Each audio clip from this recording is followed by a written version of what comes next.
What's up, everyone? Welcome to Bench with the Tobar Brothers. Joey here, joined by Brother Angel. What up, now? What's up? It's Sunday football. It was great. Awesome. We're recording late on a Sunday night. This is episode number 58. 58? For Monday, November 27, 2023. Wrapping up November this week. So quick. That's crazy. Hope you had a great Thanksgiving weekend. Hope you bought a lot of stuff on Black Friday and then, of course, on Cyber Monday. Yep. Which is all weekend, which doesn't really make that much sense. It was like, yeah, I don't know. Deals everywhere right now. Everywhere. Yeah, and if you didn't, don't worry, because Cyber Monday and Black Friday basically last the rest of the year anyway. Yeah. So it's all good. This is episode number 58. You got any famous 58s? Just one. Yeah. Von Miller. Von Miller. My second favorite Bronco I've ever watched play. Was Elvis Dumervil 58? He was 92. Oh, okay, yeah. Yeah. I think it was 58. I don't know. Yeah, I mean, Von Miller. The greatest 58 ever, right? I mean, a good second is a Philadelphia Eagle. Wasn't Trent Cole? Trent Cole. He was a dog. Dog. Yeah. He was a dog. Yeah, he was pretty good, too. Yeah, but I think Von Miller, consensus, greatest ever, score number 58. We're going to get some old guy. Like, well, 58 was this guy in the 80s who had whatever. Yeah. Clyde Washington. Barnaby. Yeah, played for the Washington Redskins. Clyde Washington probably was a dog. Yeah. But he didn't play in the NFL. You know what I mean? Clyde Washington. On this episode, we're going to get into the news. Plenty of news going around. And then we're going to do a new segment called Second Bananas. And what we've been noticing here is that if you watch like the ESPN shows and stuff like that, you get the A block headlines, right? Brady retires, you're talking about Brady the whole time. Aaron Rodgers go to the Jets, you're talking about the Jets the whole time. Manning picks the Broncos, that's all over ESPN, Fox, whatever. Yeah, those are the A block headlines. As they should be. The A block headliners. And we've been noticing there's some quality second bananas out there. Some second banana headlines, and damn it, we're going to award them. It's time they get their time in the sun. Yeah, we're going to be handing out many bananas to a lot of different B-list headliners. We'll call it like that. Yeah. And then, of course, we're going to get into Monday's segment, Ball Don't Lie. A couple good ones there for you. And then Monday Night Football game preview. Fun one. Bears-Vikings. Fun. Yeah. I need that to be an all-out shootout for my fantasy team. Yeah, there needs to be some Monday Night Miracles. For my team, too. I need about 80 points from Herbert. I mean, Herbert. Okay, Khalil Herbert. Yeah. Khalil Herbert. So hopefully he has like 8 touchdowns. Yeah, I think it's totally possible. That's doable, I think. If you're watching here on YouTube, thanks so much for joining us. Hey. So glad you have tuned in today. If you're new to the channel, hello. Welcome. We talk football 3 times a week. We're just a couple of, I won't say dummies because you always get offended by that. We're a couple of Angelinos. Yeah. No, because I always want to say we're a couple blank from L.A., so I don't want to say we're a couple of Angelinos from L.A. L.A. Mofos from L.A., baby. Okay, that works. Anyway, we talk football 3 times a week, NFL football, that is, and we have a good time doing it. We do. So thanks for joining in. Please subscribe to the channel to get every single video we get out 3 times a week, like I said. There's a train going by. Also, if you're listening on Apple, Spotify, wherever you get your podcasts, thank you for listening as well. We appreciate you. And then, of course, all the followers on Instagram, X, and TikTok, you're the bomb. Thank you so much for the support. We really do appreciate it, and we really do say that we love you guys. Honestly, we talk about it a lot. Wow. No, we do. Like, I see the support, and it's awesome. So thank you guys. Please, thank you. Yeah, and if you're not following those accounts, that's at Benched Show. BENCHD. Yeah. SHOW. Yeah. At Bench Show, Instagram, X, and TikTok. Thanks so much for all the support there. Let's get right into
Cost you literally nothing.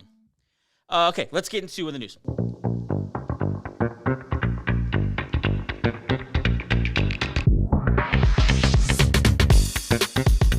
The news is brought to you by 818 Brewing. I had another banana I wanted to give out, and I couldn't remember who. It just kind of came to mind, and I couldn't remember who it was. At the end of the show, if you can remember. I probably won't, because I'm going to be going through the rest of the show. Here we go. Into the news here. Let's start with the Raiders. Raiders are expected to cut Pro Bowl cornerback Marcus Peters via @FickTafer. I think he's reputable. I don't know. We'll see. But Peters apparently gave, quote, minimal effort on some plays dating back to costly plays and losses to the Bears and Dolphins this season. I didn't know this was an issue with Marcus Peters as far as like in, I almost said Oakland, in Las Vegas. But Marcus Peters, if he's like bought in, is a quality ad for a contending team. Yeah, I was about to say, like, he's probably he just didn't believe in this team, and he's like, I'm not going to give all my, but he should have. I'm not saying it's right. I'm probably saying that's probably where his headspace was. I'm sure teams will be calling his agent, wanting to know if he's available for a workout, because there's teams in a cornerback this late who's healthy. Yes. Yeah, I feel like it's probably hard, even though these guys are playing for millions and millions of dollars. I get it. It's probably hard to get up for some of these games. Yeah, especially when the Raiders were those games. There was when Josh McDaniels was the head coach. That's probably tough. I mean, against the Bears and Dolphins, you got to imagine this man, Marcus Peters, a veteran, thinking I got to go out there for this crap team and chase around Tyreek Hill. Yeah. Just to lose. Yeah. And just for McDaniels to come in here and scream at us. Yeah. And it tells us not to hate on the Patriots. I mean, I get it. Yeah. You know, I get it. I don't encourage it, but I get it. Yeah, so Marcus Peters there is going to be a free agent.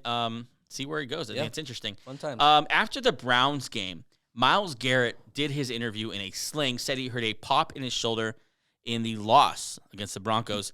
Myles Garrett hurt. Is this not being reported enough or talked about enough? I watched that. I watched every snap of that game. I'm sure you did. Once he went out, it was a different defense. We started to run the ball on them. We had 169 yards running on them. Not those weren't all after he left, but a majority of those were after he left. He is the best player on defense in the league, so obviously it would affect it. I hope he's okay, because I don't want another injury this year. We've had too many. Yeah, pop in his shoulder does not sound good. Maybe he popped it out and like he's not he popped out. I think that's something that I'm just trying to know what happens. Yeah. I'm thinking like a ligament. Oh God, please don't do is that. What he's talking about here. We'll see what happens with Myles Garrett. But he played the whole game, I think. I don't think he left the game. Yeah, he played with one arm. I don't know. Maybe he's just going to play hurt, and that's how it is. Three-time All-Pro linebacker Shaquille Leonard, who was released last week by the Colts, even though he attended the Colts game today. Yeah. Got a standing O.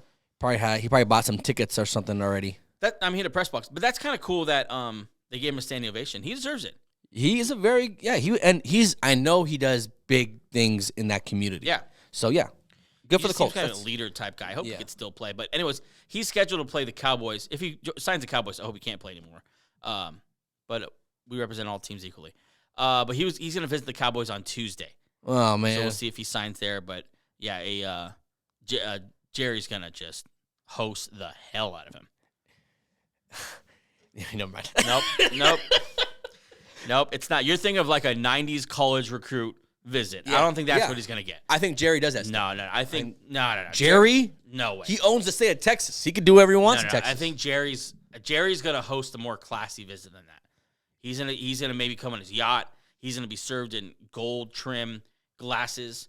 He's going to be eating caviar. It's going to be classy. Oh. You're thinking of like I thought what Lane Kiffin's going to do walk into a room Southern Florida with a bunch of guns and two women. Yeah, I don't know. I think you watch too much TV. Yeah, maybe. Moving on here, Panthers coach Frank Reich. I'm cutting you off. You're done. Okay. Frank Reich will receive the rest of the. We'll receive the rest of the 20. Okay. Let me stop here. These three reports came out all three different times of the day. I want you to see how this escalated throughout the day. Okay, go ahead. In the morning, a report came out that Frank Reich will receive the rest of 2023 season to develop quarterback Bryce Young, and the team will reevaluate his future in the offseason. Okay, that's the morning report. It's a breakfast tweet. Okay, that's a little bit of a warning shot. Yeah. Hey, listen. The rest of the season, you need to prove something to us. Okay. Here we go. Around the middle of the day, halftime. This report came out. Panthers coach Frank Reich is, quote, on fire. as far as his seat as a head coach. Flaming. That's pretty rough. Yeah. It gets worse. Okay, here we go. After the game, this was tweeted. Panthers owner David Tepper is frustrated with the team. He was seen leaving the locker room, shaking his head, yelling, quote, "Fuck!" just the distinguished gentleman. That's the quote. That is insane how that escalated throughout the day. Yeah, that's all right. It's like you wake up. All right, you got a chance. I mean, how bad it is. All right, you know what? You're on the hot seat. And at the end, like, honestly, bro, fuck you. That sucks. But I mean, look, you traded the world for Bryce Young. You need Bryce Young to work. And what makes it look bad every week is that CJ Stroud is just so much better. Like, so it just sucks. I thought he was a good coach. Maybe he's not. Maybe this is the end of it. I tell you what, the best thing that could happen for Frank Reich is that Stroud didn't light him up when they played each other a couple weeks ago. Yeah. If that would have happened, Mr. Tepper would have. Yeah. You would never seen Frank Reich again. Would have been a different word. He'd be floating in the Hudson. Yeah. Yep. You know what I mean? With Tommy DeVito's family. Moving on here. This one sucks. This is a little serious. Texans, offensive tackle Titus Howard was carted off the field today, and he was reported that they're doing ACL tests on his knee. We'll receive more word of that tomorrow. But Titus Howard, although he's not like some all-pro player, some of that very important to this Texans team that is going to be fighting for a playoff spot. Yeah, we saw him under duress a little bit. Like today too. Josh Allen, the non-quarterback, tore up that Texans O-line. He was amazing. Big deal. Yeah, very good day. I want to say 2.5 sacks, 4 tackles for loss. Yeah, he had an incredible He had a great day, and this is important for C.J. Stroud, an ascending quarterback. Yes. You don't want to get these guys hurt. Yeah, so Titus Howard carted off. We'll see if it's an ACL. Make sure you're following our socials because we'll update that tomorrow. Yep. And then this report came out early this morning. There is, quote, a lot of tension between Giants head coach Brian Daboll and defensive coordinator Wink Martindale, per Jay Glazer. It could blow up and reach a mutual parting of ways even during this season. Yeah. Now, a lot happened in between that and the end of the Patriots game because he then later received the game ball, which, let's be honest, Daboll's a savage. That might just be a parting gift. Also, Daboll said after, the only thing that they would be competing over is the last slice of pizza. That's a quote from Daboll. I remember I saw that. I think there's a little bit of this got out, and let's kind of make up for it a little bit because there's definitely tension. There's some truth to that. Yeah. Although Jay Glazer's not going to make up crap like that. No. Yeah. But although, can't you see, like, even on a good day, those two communication just being rough? Just two tough guys. Yeah, just them having a regular conversation is just kind of like, geez, you guys talk to each other like that? They're just kind of rough. Yeah. Guys, I don't know. I mean, the Giants aren't very good. They did beat New England, but everyone beats them this year. So, like, yes. Yeah, I don't know if I'd be keeping all my staff if I was him. Yep. If he stays on. That's the news brought to you by 818 Brewing. A lot of interesting things going on in the league there. Should be fun here. We're getting close to that day where all these coaches get fired or the first coach gets fired. Oh yeah. So be prepared, people. I mean, there's a couple of. So we had a couple firsts today.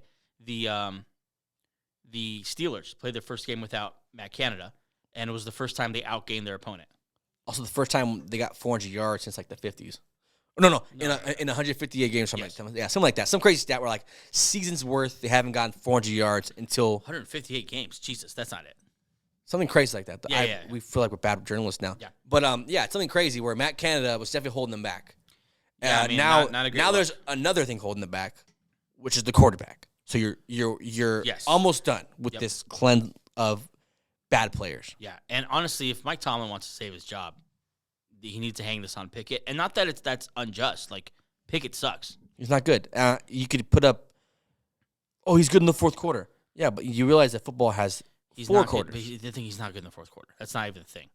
Like, he's had a couple of moments in the fourth quarter. No, I know he has a lot of comebacks. So did Tommy DeVito today. Yeah, I know he has comebacks, but, like, if you think he's a franchise guy, they need to take a long look at how you evaluate quarterbacks because, like, he's not a franchise guy. Absolutely. Yeah. Let's take a quick break, and then we're going to get into Ball Don't Lie. Yep.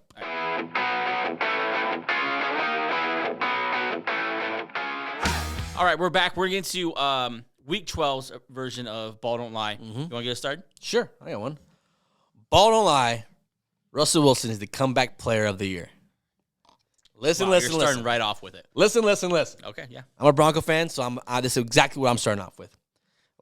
In 2022, the Broncos traded away half of their team for this guy. He signed a 5-year, $245 million contract. Wow, we're doing the whole story. 165 guaranteed. I'm painting a story here. Okay. This is a story. Good. 165 guaranteed, average about $48 million per year. Then the Broncos Let's Ride campaign started. Let's ride. Everyone saw it.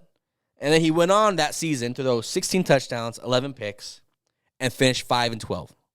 If you remember how low and how the amount of meme tweets and headlines this guy got constantly, over and over and over. Last year, like just constantly getting berated with how bad how he's washed, how he should never cook, whatever. Yeah. Just to come back this year, currently with only 11 games, 20 touchdowns, 4 picks, and is currently leading this team on a 5-game win streak where he has 9 touchdowns and 2 picks. Longest active win streak in the NFL. Yeah, and also, out of his 20 touchdowns, 18 are in the red zone with 0 picks in the red zone. So it's not just some dummy stat where he's throwing it in between. Yeah. No, he's in the red zone. This is what he's doing this year. Right. He'll manage a game till he needs to turn on a little bit of the old magic. Now and then we've seen he's got a little juice left, a little gas left in the tank. A little bit. The current favorite, I want to ask you this. The current favorite is DeMar Hamlin. Is he really? He's the current favorite. He's the Vegas odds to win Comeback Player of the Year. If Russell Wilson does not win Comeback Player of the Year, this award doesn't mean anything. Look, I'm not saying it wasn't miraculous. It wasn't a miracle. It wasn't amazing that DeMar Hamlin literally died and then was brought back to life on the field last year. Yeah. But this award is for players who did that or something similar or less, and then came back. This guy's about to lead his team to the playoffs. Yeah. With a phenomenal stat line after everyone hated on him. Yeah, there's not only the comeback story of what happened last year with Hackett and just the absolute dumpster fire the Broncos were last year. Absolutely. It's almost the comeback story even what happened this year. Yeah. Just coming back from where they were this year. They 1-5? They were 1 yeah. They were just an absolute dumpster fire. And to come back from that even is a better, I don't want to say a better story, but a more worthy story to me to win that Comeback Player of the Year award. Listen, Hamlin is an amazing story. Yeah, we're not ever. But a lot of players have suffered gruesome injuries or bad injuries and come back to play the next year, and they don't get the Comeback Player of the Year award. Yeah. Not to mention come back and really, not to be mean, not really matter when it comes to the football field. Hamlin, I think he has one tackle in the year or something. Yeah, he played last week because they're just absolutely decimated at safety. Today, I was watching the Bills-Eagles game, obviously, and I saw him run off the field after like a kickoff, and I thought, oh yeah, DeMar Hamlin. Yep. Because he doesn't really make an impact, so that it just, to me, it doesn't make any sense. Because then it's just inconsistent. What are you gonna do next year? You're gonna give it to? Yeah. I've said in the show before, if Aaron Rodgers comes back and is anything, he deserves it more. Yeah. He tore his Achilles. It's just, I don't know. I feel like it's a safe choice. But the fact that most likely the Bills are going to cut him at the end of the year, most likely he's not going to be able to. It's just. I don't know. Russ Wilson is about to have a career year after the beating he took last year. Yeah. Yeah. So bottom line, Russell Wilson, Comeback Player of the Year. Bottom line, any MVP list without Jalen Hurts is a joke. Mm-hmm. I'll say it again. For the Instagram reel. For the bitches in the back. Okay, yeah. Yeah. Any MVP list without Jalen Hurts is a joke. This man is just balling. He's just winning right now. He's just one of the elite quarterbacks in the league right now. And when I say one of the elite, I mean like top 2 or 3. There's only a few of them. I mean, he's staying in the same part of town as Patrick Mahomes. They're neighbors. Like, that's the kind of guy. He's been on the football field. He is 27-2 in his last 29 regular season games. 27-2. They have run 14 straight games against teams with winning records. The good teams. Mm-hmm. He has 14 straight wins against those guys. Not to mention the last couple games, Bills, Chiefs, Cowboys. Like, what do you want to do? I mean, he's 17-3 his last 20 home games. By the way, they are underdogs at home against the Niners next week. That's unbelievable. That's so freaking disrespectful. I didn't know that to you right now. That's unbelievable. Underdogs to the Niners at home next week. This man. My God. Today he had a rough first half. He did. The Bills played tough in the first half. He had one touchdown, but I think he had at one point had like a 0 QBR in the first couple quarters. Luckily, this game is 4 quarters. In the second half, he outgained Josh Allen, who I think is also a phenomenal quarterback. 210 yards to 160 yards, and more importantly, 4 touchdowns to 0 turnovers to Josh Allen's 1 touchdown, 1 interception. He finished this game like an MVP does. And this is why they're winning all these games. This is 27-2. This man leads the league in quarterback rating when they're down by 10 or more. Last week, he came back after being down 10 to the Chiefs in Arrowhead. This week, he came back after being down 10 to the Bills at home. And I don't understand why he's not getting that respect. And then he closed the game today. Absolutely, with his legs. Well, like he's such, for a guy who's so good, I don't know how he's so underrated. I think it must be a bias of the Eagles. If you don't think he's a good quarterback, you don't know good quarterback. He makes splash plays, but he's so consistent, he's almost getting boring. Yeah. Because he just keeps coming at you. He's not having sideline blowups. Not that he won't have one day. Yeah. But he's just keep coming at you. He'll turn the ball over, and he'll keep coming at you. I'm reminded of the Super Bowl last year, where he has that terrible turnover, a fumble recovery for a touchdown. The next drive, he comes out and does a touchdown drive. That's just how he works. He's just steady. And this is the man who went toe-to-toe with Patrick Mahomes in the biggest stage in the Super Bowl. If he makes this Eagles team just a different tier. Because I know this would be anti-Chris Sims. If you know Chris Sims, he's very against. He's also an idiot. But he's against Jalen Hurts. You put any quarterback on, they're not going to be the same. No way. This Eagles team is built around Jalen Hurts. Oh, yeah. Those guys love Jalen Hurts. Any list that doesn't have him on is just the wrong list. 2,700 yards, 18 touchdowns, 10 interceptions, which I get is not like mind-blowing. But on the ground, 11 touchdowns, 410 yards. Altogether, that is 29 touchdowns so far that he's accounted for on the year, and a lot of that in the second half. Yeah, and if he's not, listen, I get it because everyone has their MVP favorite, so I'm not going to say that. Yeah, he of course is mine, but if he's not in your conversation, your conversation isn't real. Yeah, you're he's my favorite right now. I don't know anyone who's playing better than him. He's my favorite. Yeah. Okay, my turn. Ball don't lie. C.J. Stroud and Trevor Lawrence are going to make a great rivalry for the next decade. Can't wait. Oh, my God. Did you watch today's or Sunday's game? Good stuff. These two guys, Trevor Lawrence, obviously, pick number one, the generational prospect, the big guy coming out of Clemson. Kind of okay, but he played last year with no true guy. He had Matt Ryan on the Colts, Davis Mills, no kind of guy. This year, the phenomenon of C.J. Stroud comes in. And then the first game, Stroud kind of welcomes. They're so perfectly. Stroud picked number 2. Lawrence picked number 1. On the series, they're even 1-1. Watching the game today, you just had flashbacks of Manning versus Brady, or Big Ben versus whatever. You have these old classic rivalries, and this league just got blessed with 2 young dogs on great teams that are built around them. And I think we need to just sit back and just enjoy these. Both these games have been phenomenal, but these guys, like Lawrence is 24, Stroud is 22. This is going on for the next decade, and I cannot wait. Ball don't lie. These 2 guys are going to be competing for the AFC South for the next decade, and I freaking love it. Stroud just keeps coming at you. He's unbelievable. There's a point today where I thought, well, that's the game. And he, I think, drove down in like 4 or 5 plays. He's unbelievable. And then drove down again and got at least tried a field goal. I don't know if they made it or not. Yeah, it was a 58-yard field goal that got. Remember, it hit the bottom crossbar. Yeah, like he would have beat them. He's been so solid. I think the Jaguars played really well today. I want to give props to the Jaguars. They did. Josh Allen. They won a game they needed to win today. Josh Allen was phenomenal. Yep. Lawrence was just enough. Calvin really has come alive. Yeah. ETN was good enough. The defense played well. Did you know they have played, I think, 1, 2, 3, 4, 5 number 1 overall picks in a row? Texans, right? Yep. Trevor Lawrence, Kyler Murray, Joe Burrow, Baker Mayfield, and Bryce Young. But yeah, I mean, they're just. You just see this. They're just both dogs. And can I introduce another name here?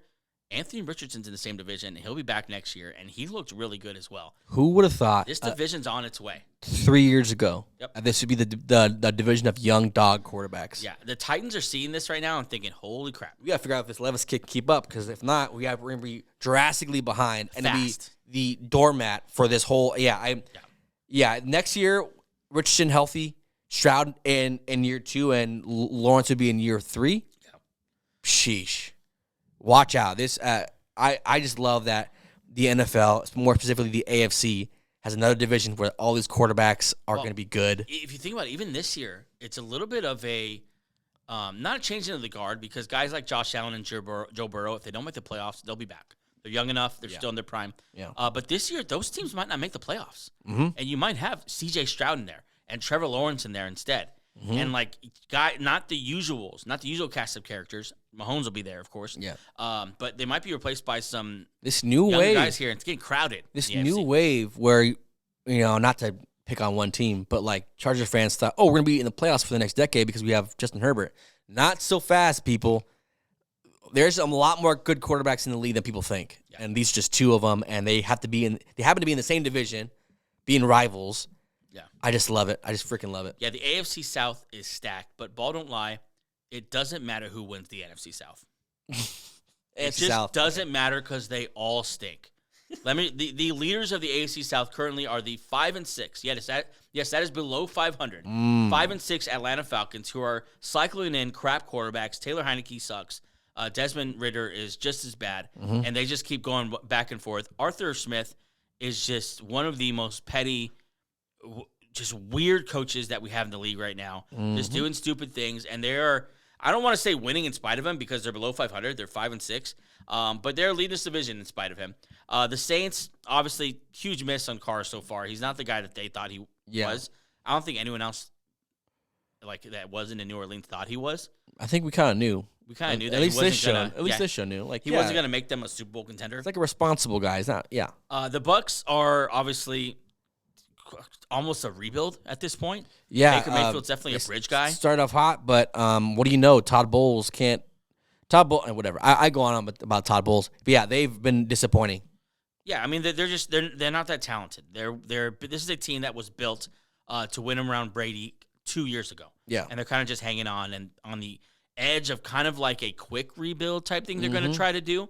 Not quite tear it down, but still kind of start young with guys. And the Carolina Panthers at the end of it at 1-10 are just in a world of trouble. They're going to fire their coach, Bryce Young. That might not help anyway. They already fired they didn't fire offensive coordinator. No, but they took play calling away from him. I mean, they should. Frank Reich. It's just this whole division from top to bottom is not going to matter in the playoffs. I don't care if it's the Falcons, Saints, or Bucks. None of them are going to win. Or at least if they do win, it'll be a huge surprise, and they're not going to go much further. And it's just I hate when there's a division like this where one of these teams is going to make the playoffs, and some other team, which was in a division with a team that barely lost. Say like the Texans. The Texans, yeah. I'm saying the NFC though. Oh yeah. Say like the Rams go on a run here. Yeah. And they end up just above 500, but they don't make it because the Seahawks and Niners are going to take their spot, and then the Falcons get a spot here. It's just I hate when this happens. Yeah. I hate when there's a whole. Should we reduce seating where it's just the top? That would be great. No matter what. For the whole, like AFC has a top 8 or whatever. Yeah, that'd be great. That would minimize us seeing Arthur Smith in the playoffs, having to speak some nonsense and why he's not giving these first-round talented running backs. Bijan went off today, but yeah, all year long he's just been fighting. Oh, don't worry. Next week he'll have four carries. He'll be the world's biggest distraction because that's how they. I'm so tired of Arthur. Yeah, he went off today. But that's not saying that Arthur Smith is going to keep it going. Went all in on him. Either. Yeah, Cordell Patterson was getting carries. Tyler Algier is getting carries. Kyle Pitts had 1 catch or 2 catches today. Yeah. That's at top. You picked him number 4 overall. You just don't use him. Yeah, I don't know what's going on with these teams. It's problems at the top levels with all these teams. Yeah. I don't know a lot about Dennis Allen, but he hasn't won. The Atlanta Falcons, we talked about them. The Bucs, I'm not sure this rebuild's going to work. They're kind of trying to short circuit a rebuild and just maybe drop in a quarterback next year, and they're contending again. I don't think that's where they are as a roster. Yeah. And then Panthers are the Panthers. low hanging fruit. But yeah, It doesn't matter who wins the NFC South. That won't matter in the story of the 2023-2024 NFL season because all these teams suck. Yeah. Oh God, I'm just dreading the day when it's a playoff game. I get my food ready. Get the whole football food spread out, and sit down and watch Arthur Smith call 22 dive to Cordell Patterson. Yeah. Oh God, sweet. Thanks NFL for that. As much as I love you, this is the part I don't like about you. Let's get into a game preview here for Monday Night Football as the Vikings take on the Bears.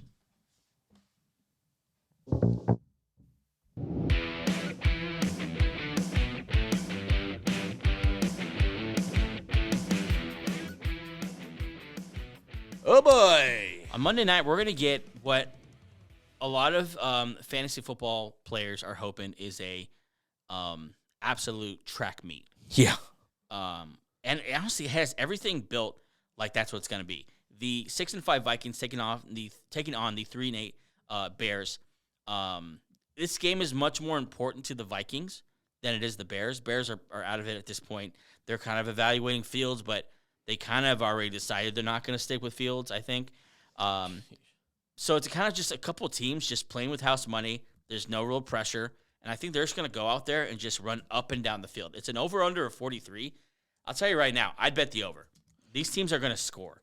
I'm very excited because I just love watching Justin Fields play. Oh, it's so much when he's fun. healthy, it's just fun. And also, Josh Dobbs, out of nowhere, is fun to watch too. Yeah, I mean, this game is going to be in Minnesota, so it'll be on that turf there. And these teams are just, they're not great record-wise, but there's like a lot of talent offensively on either of these teams. Yeah. Between the stable of running backs the Bears have in the backfield, and then DJ Moore, when Fields has been healthy, has been a super productive receiver. Darnell Mooney in there. Komet's been a good tight end this year for Justin Fields. And then on that Vikings side, I don't think Jefferson will play. I think he's questionable at this point. I don't think he's going to play because if you hold him out this week, he gets 2 weeks off because they have a bye next week. So I don't think he'll play. But even without him, Addison has shown. Osborne has shown. Hawkinson's going to play. Madison's been better. He's getting work. Better-ish. Yeah, better. Chandler's getting carries back there as well. And I think this team's just going to run up and down the field and score much, much over 43. Yeah, and I think this is a nice, like I said, fantasy game too, but also evaluation for the Bears. You get another game where Fields is on prime time, where you can see how he handles the big lights, and you're kind of, if there's any people in that front office who still believe in him and want something to point out, hey, this is why he's good. Hey, that one Monday night game where he played the Vikings when they were kind of good. This is a nice game for him to kind of show his worth and to show off to the rest of the league. If the Bears don't want me, I'm still a freaking good quarterback. Yeah. I believe in him still. He's really like, I was listening to someone. I was listening to a Dynasty fantasy podcast this week, and they're talking about Justin Fields and how even in Dynasty, if he's not starting for the Bears next year, he's going to be starting somewhere, and he's going to be doing the same thing somewhere else.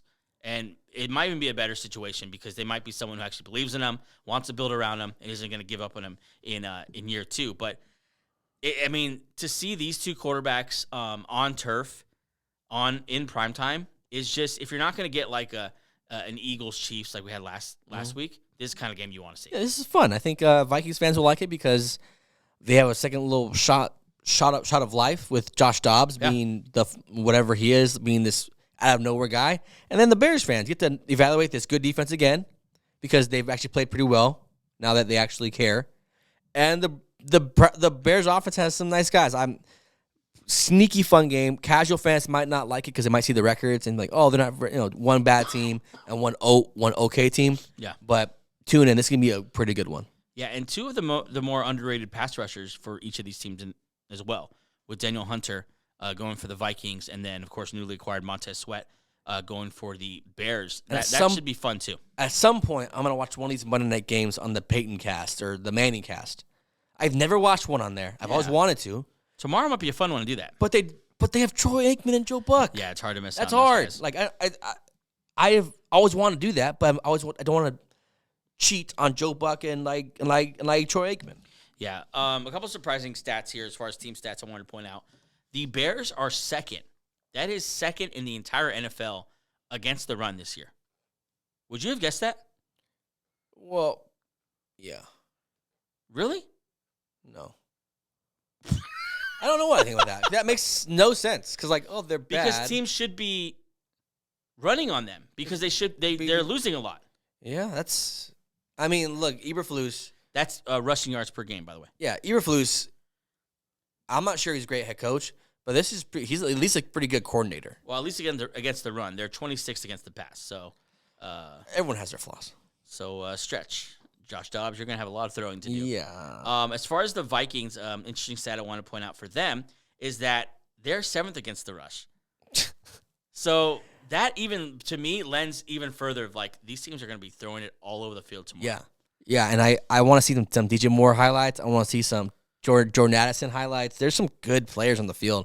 And at this point, Cole Kmet is one of the most underrated tight ends. He's a very good tight end. He's been like having the strongest season that no one's talking about. No one talks about him. He's a good tight end. Yeah, he's just been solid. Like, yeah, so and then Herbert, I think Dante Foreman's doubtful, so we'll see Herbert. And also we can get a good look at rookie running back, Rashawn Johnson. This is good for the Bears too. You get to see both your backs. They're both in contract for next year, so you get to see if one's better than the other, and it's just fun. It's gonna be good, a good game. You said Dante Foreman's gonna miss? Yeah, he's doubtful. Okay. So it's gonna be Khalil Herbert and yeah, I mean we'll see what Rashawn Johnson does. Yeah, he hasn't really got much of a chance this year, but I know he's good catching the ball. He runs extremely hard. Yeah, I know he's good catching the ball, and this might be a shootout, so this might be Yeah. I think we already picked this game, didn't we? I forgot who I picked. I forgot I picked two. I'm gonna take Minnesota. I'm gonna go with the Bears. I feel like those are original picks as well. 25 bananas. I thought you were gonna say like real money. Oh, even though honestly, I don't know if I would trust you to give me real money. You would never pay me. Wow, thanks for just besmirching my honor on the show that we share. That's right. That's all right. That's okay. I'm actually very comfortable doing that. How was your Thanksgiving weekend? Great. My phone broke. Want to tell that story, buddy? Yeah. Okay, listen. If you're still listening, here in the 40-some minute, I want you to tell me if this is my fault. Let me tell a story. No, I'm gonna tell a story because you always tell it jaded. Okay, there we go. So we were unloading the car late at night. Okay. Angel, being a very helpful person, put the flashlight on his phone and stuck it underneath the hinge of my tailgate as it was opened. So it stuck it right in that little crevice there. To provide light. To provide light for us to unload. Didn't tell anyone he did it. Just did it. And so we're unloading. He then leaves with his stuff. I, not knowing it was up there, closed the gate. It didn't close at first. And I thought, what's in the way? You did twice. So I pushed some stuff back, and then I slammed that puppy. And I just heard glass crackle. And I thought I did something to break my back window. But luckily enough, just my phone. Luckily enough, it was just your phone. Sweet. And I've never seen an iPhone just literally snap in half. Yeah, that was great. I must be stronger than most people think. Yeah, maybe that's it. I snapped that thing in half. That was pretty. I was impressed with myself. I then thought, "Holy crap, this is someone's phone." Yeah, it's Angel's phone. Well, first I checked my pocket to make sure it wasn't my phone. Okay, I'm glad you thought of it. Thank God it wasn't. Okay, cool. Then I realized this is Angel's phone. Yeah. And then I kind of put together what you did. I don't think that's my fault. Well, I feel like you have noticed there's a light when you're in complete darkness and there's a light. Right, but it's not uncommon for cars to have lights that come on when you open them. But your car doesn't do that. Okay, well, I wasn't paying attention to that. And you saw light appear from your head? No, from the top. That's where lights are on the car. They're dome lights. I think you should have informed everyone involved that you had stuck your phone up there. I think it's negligence on your part. Moral of the story, I'm a pretty generous guy. I gave you my phone when I could have been using it for other things. It was a very generous thing to do. But either way. But I think the true moral of the story is that communication or lack thereof kills. Yeah. It kills, in this instance, it killed my iPhone pretty severely. Yeah. Kamikaze that shit. Okay, yeah, sure. Well, that's the show for today. Thanks so much for joining us. Hope you had a great weekend, truly, celebrating Thanksgiving. And now it's time to gear up for Christmas. Or wherever you celebrate. Yeah. Happy Kwanzaa, whatever. We'll see you Wednesday. Bye.